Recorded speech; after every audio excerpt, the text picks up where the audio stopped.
The candlelight flickers across damask walls, casting shadows that dance like secrets refusing to stay hidden. We think we know the Victorians, the elegant gowns, the refined manners, the grand ballrooms swirling with waltzing couples beneath crystal chandeliers. But beneath the silk and perfume, behind those heavy mahogany doors and velvet curtains, existed a world far stranger and darker than the romantic fantasies we've constructed. This is the story of how the Victorian elite truly lived, when no one was watching, or rather, when they believed no one was watching. Picture London in the 1870s, when the British Empire stretched across the globe and wealth flowed into the hands of those who already possessed more than they could ever spend. The grand townhouses of Mayfair and Belgravia stood like monuments to prosperity, their white stone facades gleaming in gaslight, their windows tall and imposing. Behind each of those windows lived families whose names appeared in Debrett's peerage, whose bloodlines stretched back centuries, whose every action was governed by rules so complex and unforgiving that a single misstep could mean social annihilation.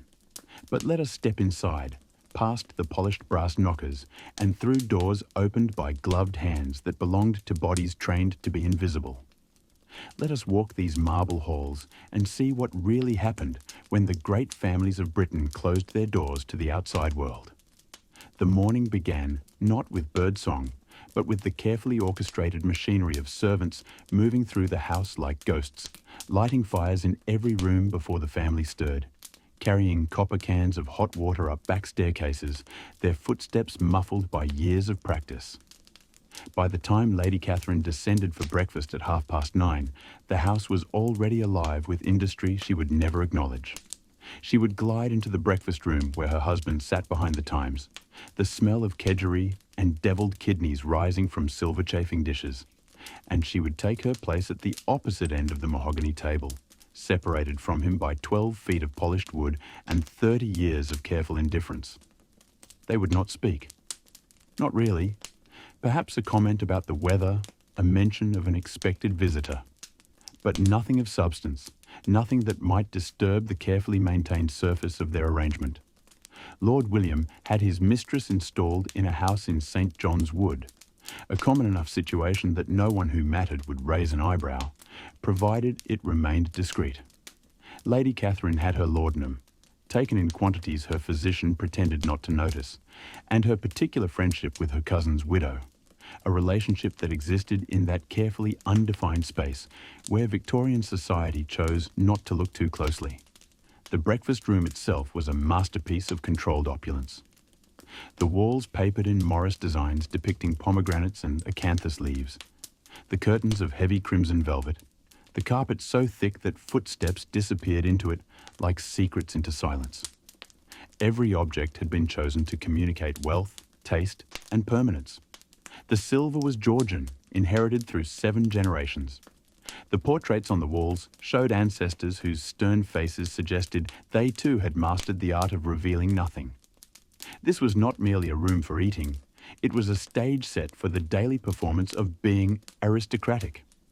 After breakfast, Lady Catherine would retire to her sitting room, that peculiarly feminine space where she was expected to occupy herself with accomplishments.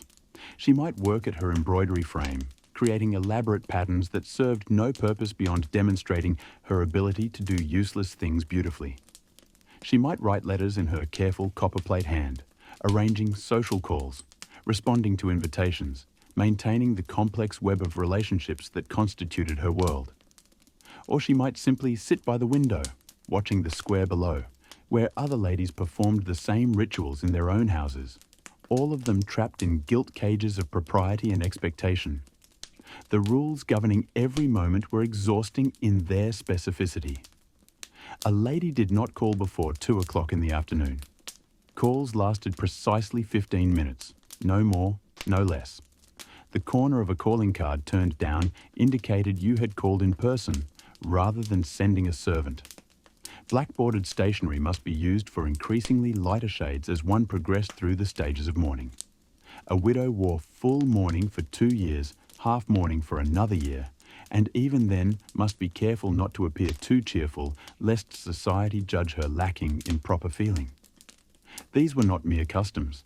They were laws enforced by a jury of peers who watched constantly for any deviation from the prescribed pattern. The pressure of maintaining appearances consumed everything. Every garment had to be perfect, which meant Lady Catherine changed her clothes 4 or 5 times a day. Morning dress for breakfast and any calls before lunch. Walking dress if she ventured out. Tea gown for the afternoon at home. A slightly looser garment that scandalized older ladies who remembered when such informality would have been unthinkable. Dinner dress in the evening, with a different gown for formal occasions, each requiring the assistance of her lady's maid to navigate the hooks, buttons and laces that held these elaborate constructions together. Her maid, Sarah, had dressed her for 15 years. Sarah knew every inch of her mistress's body, every scar and imperfection hidden beneath silk and whalebone. She knew about the bruises that appeared sometimes after Lord William had visited his wife's bedroom, though such visits had become rare. She knew that Lady Catherine wept sometimes, silently, in the dark, and that in the morning she would pretend nothing had happened. Sarah knew everything, in fact, because servants always did. They moved through the house like shadows, their eyes and ears absorbing every secret, every indiscretion, every moment of human weakness displayed by those who believed themselves above human weakness. The servant hierarchy mirrored that of their employers. The butler reigned supreme over the male servants, a figure of such dignity that even Lord William sometimes seemed slightly uncomfortable in his presence. The housekeeper controlled the female staff with an iron hand concealed in a black bombazine glove. Below them stretched a ladder of position and precedence. Footmen, ladies' maids, valets, housemaids, kitchen maids, scullery maids, each knowing their exact place in the order of things, each forbidden from crossing invisible lines that separated their roles. They ate in the servants' hall according to rank, the upper servants taking their meals in the housekeeper's room, apart from the lower servants who might contaminate them with their coarseness. And yet these servants, so carefully graded and separated, shared a knowledge of their employers that would have horrified the family if they had realized its extent. They knew which rooms Lord William stumbled to after drinking too much port. They knew that the young heir, Master Edward, had gambling debts his father knew nothing about. They knew that the eldest daughter, Miss Adelaide, met a young man in the conservatory when she was supposed to be practicing her piano. They knew that Lady Catherine's laudanum bottle was being refilled with increasing frequency. They saw everything, and they were expected to see nothing. This was the great fiction of Victorian domestic life, that servants were not really people, not really present, that they could be trusted with the most intimate aspects of family life, because they existed in some category below human consideration. The reality, of course, was that every great house in London ran on the labour of people who knew far too much and were paid to forget it. Their discretion was purchased with wages and the distant promise of a pension, and most kept the bargain because the alternative was dismissal without a character reference, which meant destitution. But sometimes the secrets were too terrible to keep. Sometimes a servant would leave abruptly, or a lady's maid would suddenly have enough money to open a shop, and whispers would circulate in the servants' halls of Belgravia about what she must have known, what she must have been paid to keep quiet. Blackmail was never discussed openly, but everyone understood it existed, a dark undercurrent to the whole elaborate system. As afternoons settled over London, the business of social life began in earnest. Lady Catherine would receive callers in her drawing room, that space designed specifically for the reception of other women. The ritual was intricate as a minuet. Tea would be served from silver pots, poured into porcelain so thin you could see shadows through it. Tiny sandwiches with the crusts cut off. Seed cake sliced paper thin. And conversation. Always conversation. A ceaseless flow of words that conveyed everything and nothing. These drawing room gatherings were where reputations were made and destroyed. A woman's worth was measured not in pounds sterling, but in her ability to navigate the treacherous waters of social favour. One careless word about another lady's dress, repeated and embellished, could begin a chain of gossip that would end in ostracism. One hint of scandal, a flirtation taken too far, a gambling debt, a family connection to trade, could see invitations dry up, doors close. A family suddenly finding themselves on the outside of society with no clear path back in. The gossip was both weapon and entertainment. In a world where women were denied access to real power, the ability to shape narrative and control reputation became their substitute. They knew who was sleeping with whom, which marriages were empty shells, which families were one bad investment away from ruin. They traded this information like currency, each revelation binding them into networks of alliance and obligation. To know secrets was to have power, even if that power could never be exercised openly, even if it existed only in the subtle realm of implication and raised eyebrows. The most successful women mastered the art of saying devastating things with perfect politeness. Such a charming girl, though of course her mother's family. Left hanging in the air, the accusation unstated but perfectly clear. I do admire how Lady Pemberton soldiers on despite, with a meaningful pause that invited speculation. The cruelty was real but deniable, wrapped in layers of genteel phrasing that made it impossible to challenge directly. To accuse someone of malice was to reveal yourself as crude, as someone who didn't understand the rules of the game. And it was a game, one played with deadly seriousness because the stakes were survival. A woman who fell from grace had few options. She could not earn her own living. No lady worked, and to do so would be to admit she was no longer a lady. She could not live independently. Unmarried women remained under their father's authority, married women under their husbands. The only escape was through marriage, which meant that every social event, every drawing room conversation, every carefully orchestrated encounter was part of an endless campaign to secure a good match for daughters, to maintain the family's position, to climb higher, or at least avoid falling lower. When evening came, the house transformed. If Lord and Lady William were dining at home, the table would be laid with a splendour that took servants hours to prepare. Crystal glasses in multiple sizes for different wines. Silver cutlery, including specialised implements for fish, oysters, and asparagus. Porcelain plates bearing the family crest. Fresh flowers arranged in low centerpieces so guests could see each other across the table. Name cards in tiny silver holders to indicate the seating arrangement, which had been planned with the precision of a military campaign, balancing rank, compatibility, and the complex rules governing who could sit next to whom. If there were guests, they would arrive at precisely 8 o'clock, not a minute earlier, which would be presumptuous, nor a minute later, which would be rude. The ladies would ascend to Lady Catherine's dressing room to remove their outer garments and check their appearance in the mirror. The gentlemen would gather in the drawing room, discussing politics and business, with careful attention to who said what in front of whom, because even here, especially here, every word mattered. Dinner itself was a marathon of consumption, course after course arriving from the kitchen below, each dish and demonstration of the host's wealth and the cook's skill. Soup, fish, entrees, roast, game, sweets, savouries. A meal that might stretch to 12 or 15 courses, each served with the appropriate wine, each requiring different implements and different etiquette. The conversation had to be maintained throughout, guests speaking to the person on their right for the first part of the meal, then turning to the person on their left when the hostess gave a subtle signal. A choreography so ingrained that those who had been raised in this world performed it without thinking. But beneath the polished surface, tensions simmered. That gentleman, 3 seats down, was known to have lost a fortune at the races. That lady in sapphires was wearing jewels that her husband had reportedly bought for his mistress, reclaimed only when he tired of the woman. The young couple gazing at each other with such apparent devotion would be married within the month in a union arranged entirely by their parents, who had calculated that her father's industrial fortune, combined with his family's noble name, would benefit both parties.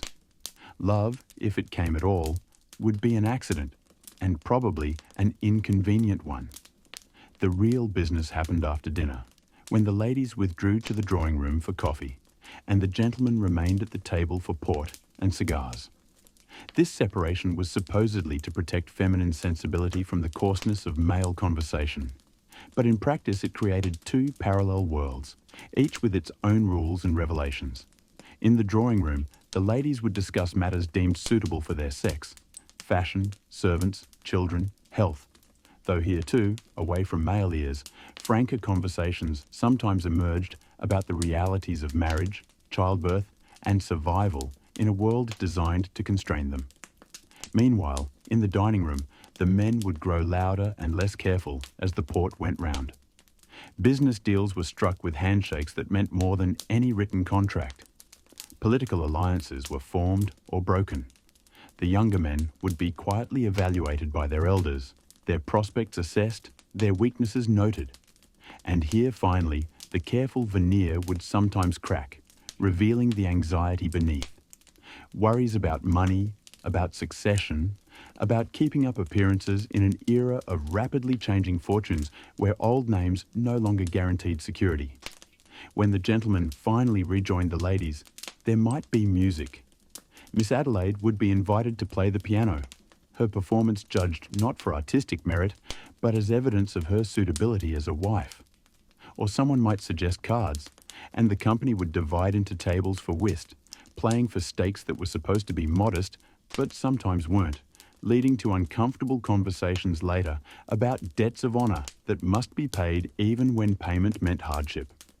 The evening would end with the guests departing in their carriages, and the house would slowly empty, the servants clearing away the debris of entertainment with the same invisible efficiency they brought to everything. Lord William would retire to his study with a final brandy. Lady Catherine would climb the stairs to her bedroom, where Sarah would help her out of the elaborate construction of her evening gown, unbuttoning, unlacing, until finally she stood in her chemise, the armour of respectability removed, leaving only exhaustion. But the most elaborate performances were reserved for the grand balls that marked the height of the London season. Those months from April to July, when Parliament sat and aristocratic families decamped from their country estates to their London houses for a frenzied round of social activity. A ball in a great house was a spectacle designed to overwhelm, to demonstrate power through the casual expenditure of enormous sums on a single night's entertainment. The preparations began weeks in advance. Every room that guests would see had to be perfect, which meant an army of servants cleaning, polishing, arranging. Fresh flowers were ordered from the countryside, thousands of blooms that would last one evening before being thrown away. The ballroom, if the house had one, would be decorated with garlands and draped silk. If there was no ballroom, rooms would be cleared of furniture, their floors waxed to a mirror shine for dancing. An orchestra would be hired, usually positioned in a gallery or behind a screen of palms so that music appeared to emerge from nowhere, another element of the magic that required servants to be invisible. On the night itself, guests would arrive in a stream of carriages that clogged the street, the traffic so dense that it might take an hour to travel the final 100 yards to the door. Ladies would descend wearing gowns that cost more than a servant would earn in 5 years, their jewels catching the light from hundreds of candles. For electricity was still new, and gaslight considered too harsh for such occasions. The men would be in evening dress, their uniforms of black and white providing a severe backdrop to the women's peacock display. The host and hostess would stand at the top of the stairs, greeting each arrival, and here too the hierarchy was made visible. The most important guests were greeted with warmth, the lesser with polite coolness. Those on the margins of acceptability might find themselves acknowledged with the barest nod, a subtle indication that they had been admitted but were not truly welcome. And some, those who had committed some social transgression or whose scandals were too recent, would not be invited at all, left to imagine the splendour from which they were excluded. Their ostracism a warning to others about the price of deviation from accepted norms. Inside, the ball was a controlled chaos of movement and display. Couples whirled through waltzes and polkas, the women's skirts belling out, the men guiding them through patterns that required skill and practice. The matrons sat along the walls, watching, evaluating, noting who danced with whom and how many times, because 3 dances with the same partner suggested an understanding, perhaps even an engagement soon to be announced. The marriage market was in full operation, mothers presenting their daughters like merchandise, young women performing their desirability through grace and beauty, and careful adherence to the rules. For the debutantes, these balls were both opportunity and ordeal. A girl making her first season faced impossible pressure. She must attract a suitable husband, but not appear too eager. She must be accomplished, but not learned, pretty but not vain, charming but not forward. One wrong move could mark her as too bold or too retiring, too clever or too dull. And if she failed to secure a proposal in her first season, or her second, she became increasingly desperate, increasingly willing to accept offers from men she might once have dismissed, because spinsterhood was a fate too humiliating to contemplate. The men, meanwhile, had more freedom, but no less pressure.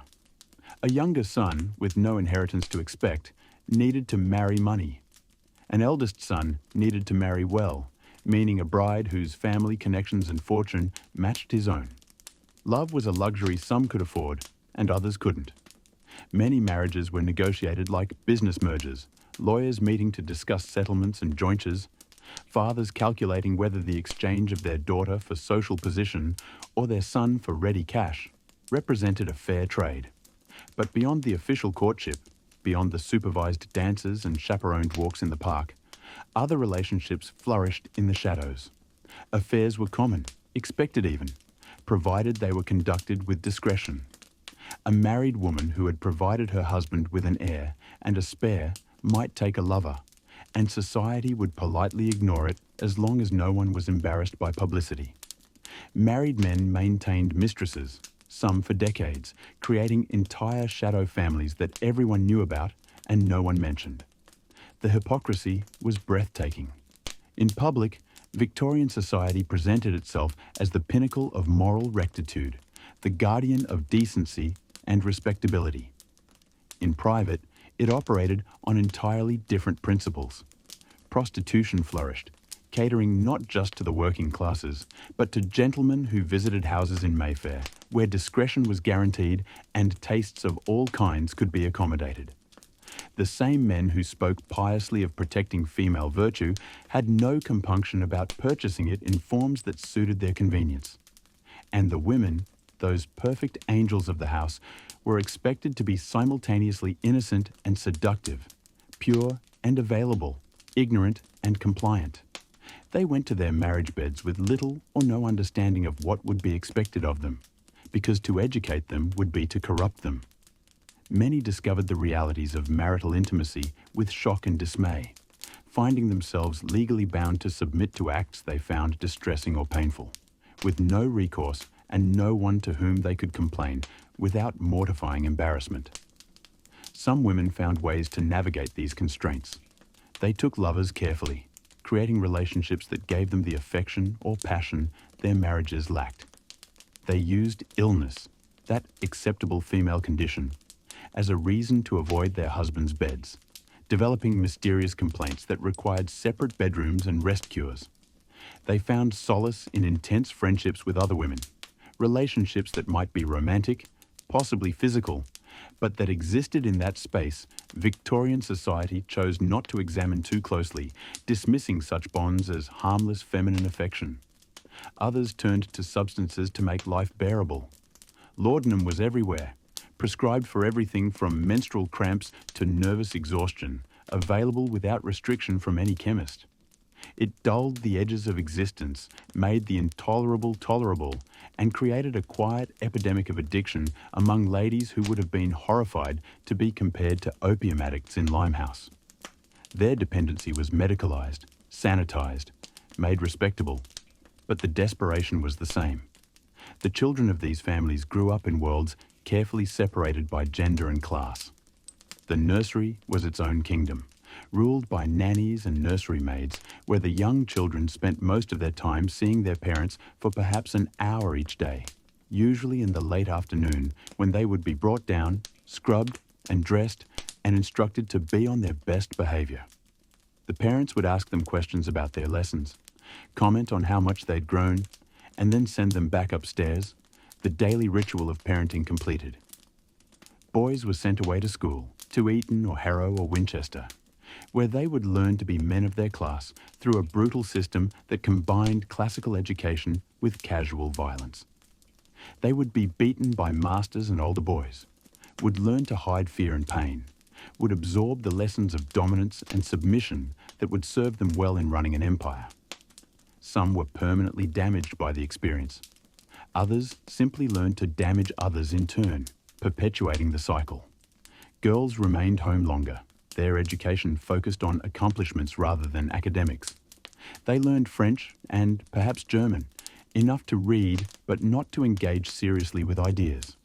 They learned to play the piano, to sing, to draw and paint in watercolours. Skills designed to make them decorative rather than useful. They learned needlework and household management, preparation for their future roles as wives and mothers. But they were not taught to think independently, to question authority, to imagine lives beyond the narrow path laid out for them. As these children grew, they would gradually understand the unspoken rules of their world. They would learn that appearance mattered more than reality. They would learn to read the subtle signals of approval and disapproval that governed every interaction. They would learn that their names carried weight, but also obligation, that they were links in a chain stretching back into history and forward into an assumed future of continued privilege and power.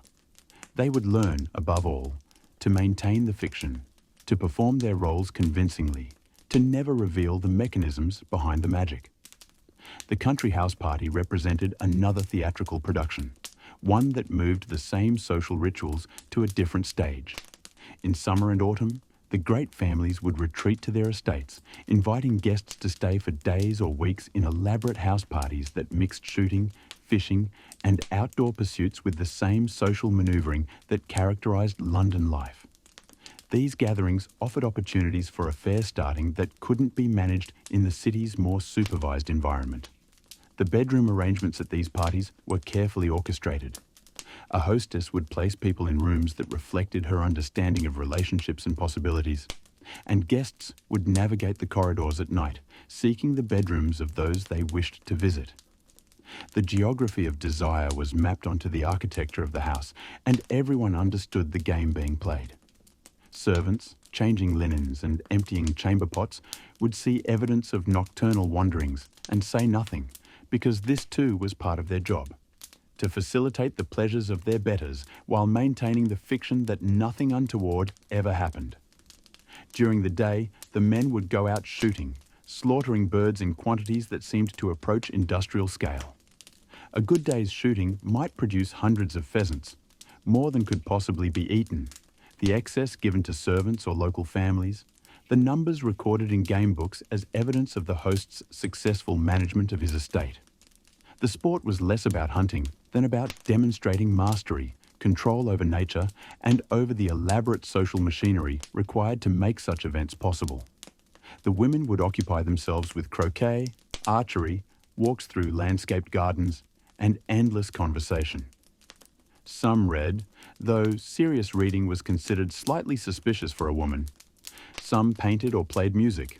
Mostly they waited for the men to return, for the next meal, for the next entertainment, for life to somehow become more than this endless cycle of pleasant emptiness. Mealtimes at country houses were even more elaborate than in London, the food displaying the bounty of the estate. Game from the shoot, fish from the river, vegetables from the kitchen garden, fruit from the glasshouses where exotic species grew under carefully controlled conditions. Everything was designed to show that nature itself bent to the will of those who owned it, that the aristocracy stood between chaos and civilization, bringing order to the countryside through their possession of it. But the countryside also revealed the foundations on which this luxury rested. The estate workers who tilled fields and maintained gardens, who beat the bushes to drive game toward the guns, who lived in cottages owned by the great house and worked for wages that kept them perpetually on the edge of poverty. The villages where families had worked the same land for generations, where everyone knew their place in a hierarchy that seemed eternal and unchallengeable. The deference required, the bowing and curtsying, the standing aside when the gentry passed, all the small daily humiliations that reinforced who mattered and who didn't. Some of the great families took their obligations seriously, providing schools and medical care, taking a paternalistic interest in their tenants' welfare. Others were absent landlords, preferring London or the continent, leaving their estates to be managed by agents who squeezed the maximum rent with minimum investment in maintenance or improvement. The land degraded, the workers suffered, but the money continued to flow to townhouses and continental hotels, supporting lives of leisure built on labour they never witnessed. And throughout all of this, the sense of precariousness grew as the 19th century progressed. Old fortunes were threatened by agricultural depression as cheap grain from America undercut British farming.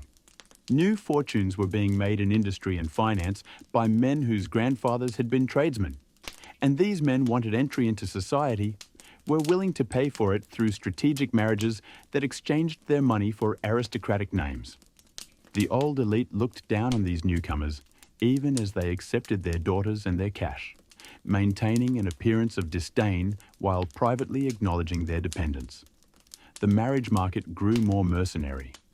American heiresses crossed the Atlantic in search of titles. Their fathers willing to pay enormous sums to see their daughters become duchesses and countesses. English families desperate to maintain their estates accepted these arrangements, bringing new money into old families, diluting bloodlines with industrial fortunes. It was a solution that preserved appearances while acknowledging that the old order was failing, that money now mattered more than lineage, that the future belonged to those who could adapt rather than those who simply inherited. Scandals multiplied as the century wore on, perhaps because the pressure of maintaining the fiction became too great, or perhaps because the growth of newspapers created new audiences for stories of aristocratic misbehavior. Divorce, still rare and shameful, became slightly less unthinkable. Couples separated, living apart while maintaining the legal bonds of marriage. Women fled to the continent with lovers, accepting social death rather than lives of quiet desperation. Men gambled away ancestral estates, drank themselves into early graves, participated in scandals that splashed across newspaper pages and made their names subjects of gossip among classes that had once been content to defer. The greatest scandal of the era involved the Prince of Wales himself, that corpulent symbol of aristocratic indulgence whose participation in multiple scandals made clear that even royalty was not immune to public scrutiny. His affairs, his gambling debts, his involvement in divorce cases, all of it became public knowledge, demonstrating that the careful discretion that had once protected the powerful was eroding. The middle classes, growing in wealth and confidence, were less willing to accept that their betters lived by different rules. Respectability became a more democratic virtue, available to anyone who followed the rules, not just those born to privilege. And yet the system persisted, adapting rather than collapsing. The aristocracy absorbed new money, granted titles to industrialists and bankers, maintained their social position even as its economic foundations shifted. They continued to occupy the great houses, to host the balls and house parties, to perform the rituals that marked them as special, as different, as deserving of deference and privilege. The fiction held because enough people found it useful, because the alternative, acknowledging that birth meant nothing, that privilege was arbitrary, that the social order was constructed rather than natural, was too threatening to contemplate. For the women of these families, very little changed. They remained constrained by expectations that limited every aspect of their lives. A few rebels emerged, women who demanded education and independence, who became involved in campaigns for women's suffrage or social reform. But most remained trapped in the roles assigned to them, finding what happiness they could in small rebellions, in private satisfactions, in relationships that existed in spaces society chose not to examine too closely. The servants too remained, their numbers growing as labour became cheaper, and having a large staff became a more important marker of status. By the end of the century, a great house might employ 50 or more servants, an army of workers whose labour made possible the illusion of effortless luxury. They remained largely invisible in the historical record, their experiences documented only when they intersected with those of their employers in ways that created scandal or entertainment. But they were always there, watching, knowing, maintaining the silence that kept the system functioning. As the century drew to its close, the Victorian elite stood at a precipice they could not yet see. The Great War would destroy so much of their world, killing off heirs, making the maintenance of great estates economically impossible, accelerating social changes that were already underway. But in the 1890s, as they waltzed through ballrooms and attended race meetings and maintained the exhausting performance of their status, they believed their world was permanent, that the structures supporting them were eternal rather than temporary, that they would continue forever in their gilded prisons. The truth, visible now but invisible to them, was that they had constructed their lives around absences and evasions, around things not said and not done, around the maintenance of surfaces that concealed depths too troubling to examine. Their obsession with respectability masked lives that were often desperately unhappy, relationships that were transactional rather than loving, a system that crushed individuality in service of conformity. The perfection they displayed to the world was achieved through enormous effort and enormous cost, paid largely by those with least power to refuse payment.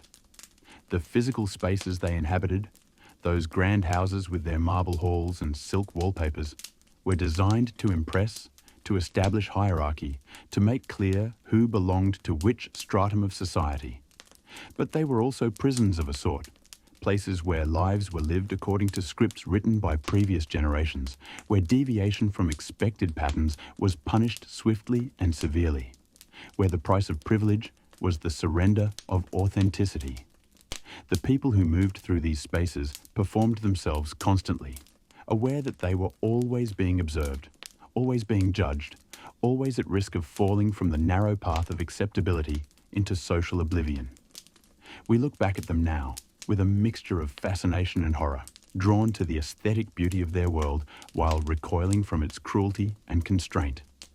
We see the gorgeous surfaces, the gowns and jewels, the architecture and art, and we're tempted to romance it, to wish ourselves back into that world of apparent elegance and order. But if we look more closely, if we peer behind the velvet curtains and listen at the closed doors, we hear something else. The sound of lives half-lived, of potential unfulfilled, of happiness sacrificed to appearances, of whole populations of people existing to serve the pleasures and comforts of a tiny elite who took their service as a natural right. The Victorian upper class created a culture of magnificent sophistication and terrible emotional poverty, of public virtue and private vice, of elaborate rules designed to make life predictable and controllable, even as they made it nearly unlivable. They pioneered forms of repression and denial that would echo through generations, creating patterns of behaviour that we're still working to understand and overcome. Their obsession with hiding truth, with maintaining fictions, with prioritising image over reality. These impulses didn't die with them. We inherit them still, in subtler forms perhaps, but recognisable nonetheless. Consider how much of our own lives we curate for display, how we present edited versions of ourselves to the world, how we participate in collective fictions about success and happiness and normalcy. Consider how we still judge people for failing to meet arbitrary standards, how we still police gender and sexuality, how we still measure worth in wealth and status. The mechanisms have changed, the venues have shifted from drawing rooms to social media, but the impulse remains, to perform rather than to be, to conceal rather than to reveal, to maintain appearances at the cost of authenticity. The Victorian elite were not monsters, though their system produced monstrous effects. They were people trapped in structures they didn't create, doing their best to navigate impossible constraints, finding moments of genuine connection and happiness amid the performance and pressure. But they were also complicit in maintaining those structures, in passing them on to the next generation, in punishing those who questioned or resisted. Their tragedy was that they had so much: wealth, beauty, culture, opportunity, and managed to create lives that were often desperately empty, relationships that were more transaction than connection, a world that gleamed on the surface while rotting underneath. Walking through the great houses that survive, now open to the public, museums of a vanished way of life, you can still feel something of what it must have been like. The rooms are beautiful, certainly, filled with objects of extraordinary craftsmanship and value, but they're also cold, formal, designed more for display than for living. Try to imagine spending every day in these spaces, always on display, always performing, always aware of the rules constraining every gesture and word. Imagine the isolation of it, the loneliness of being surrounded by people but never truly known by them, never able to fully be yourself because yourself was less important than your role. The servants' quarters tell a different story, one of cramped conditions and minimal comfort, of lives lived entirely in service to others, of labor that was hard and constant and undervalued. But in some ways, these spaces seem more human, more real, less burdened by the weight of performance and pretense that characterized the rooms upstairs. The servants could be angry, could complain, could have genuine relationships with each other, because they mattered less and were therefore less constrained. They were exploited, certainly, but they were also, in some strange way, more free to be human in their unfreedom than their employers were in their privilege. This is what we should remember when we look back at the Victorian elite: that privilege and power do not automatically produce happiness or fulfillment, that lives can be materially rich and emotionally bankrupt, that systems of oppression damage everyone within them, even those who benefit from them. The beautiful surfaces concealed rot. The elaborate rules produced misery. The careful performance of respectability masked lives that were often desperately sad.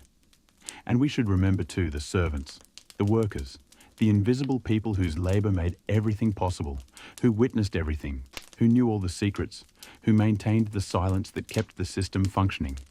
They too had lives, dreams, hopes, relationships, though history mostly forgot to record them. They too were trapped, in different ways but no less completely, by a social order that assigned them value only in relation to their usefulness to others.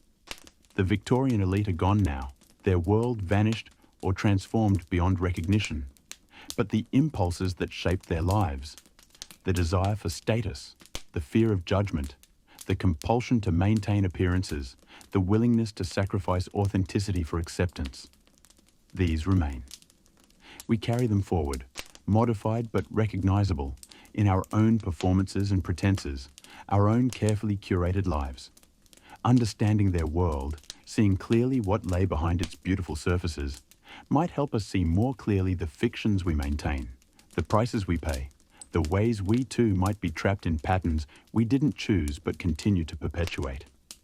In the end, the story of how the Victorian elite really lived is a story about the cost of maintaining illusions, about what happens when entire classes of people agree to pretend, to perform, to value appearance over truth.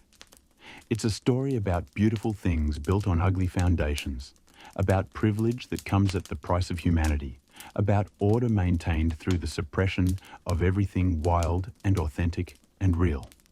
It's a story that should make us uncomfortable, because it's not as distant from our own lives as we might like to believe. The candlelight has been replaced by different illumination, the drawing rooms by different venues, but the dance continues, and we are still learning the steps.